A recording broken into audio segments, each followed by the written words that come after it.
On the morning of my interview, I slept until 8, went downstairs to the kitchen, and poured myself the last of the coffee.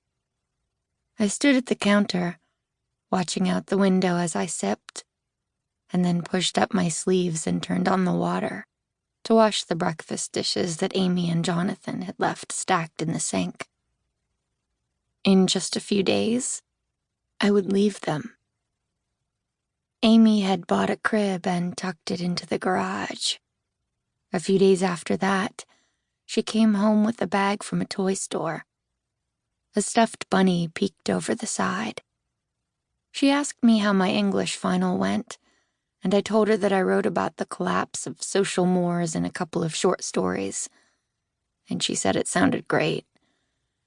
And then she took the bag into their bedroom as though it were nothing. She was only being kind. I knew that. They hadn't asked me to stay. The sink was empty.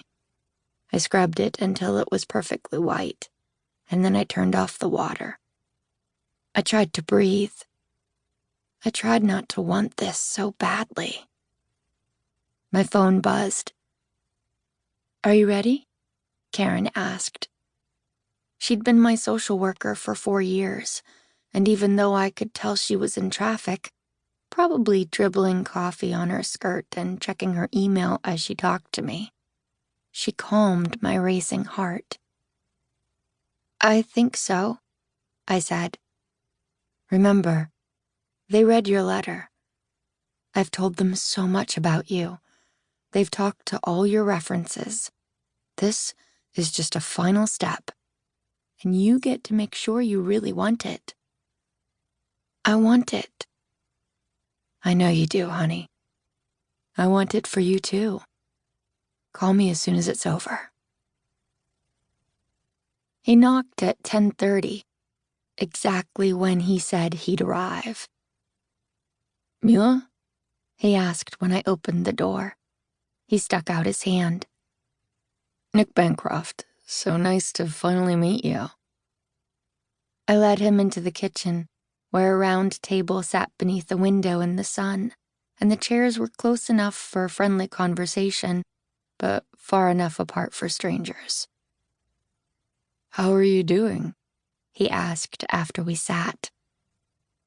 "Well, finals are over, so that's good," I said.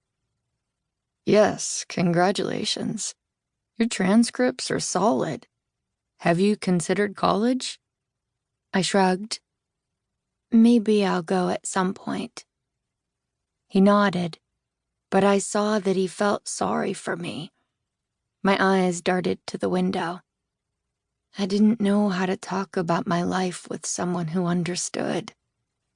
I clenched a fist in my lap and forced myself not to cry. I was ready to prove my work ethic, talk about the hours I spent volunteering at the library, and assure him that I was not afraid of dirt, or messes, or children throwing tantrums. But I was not ready for this.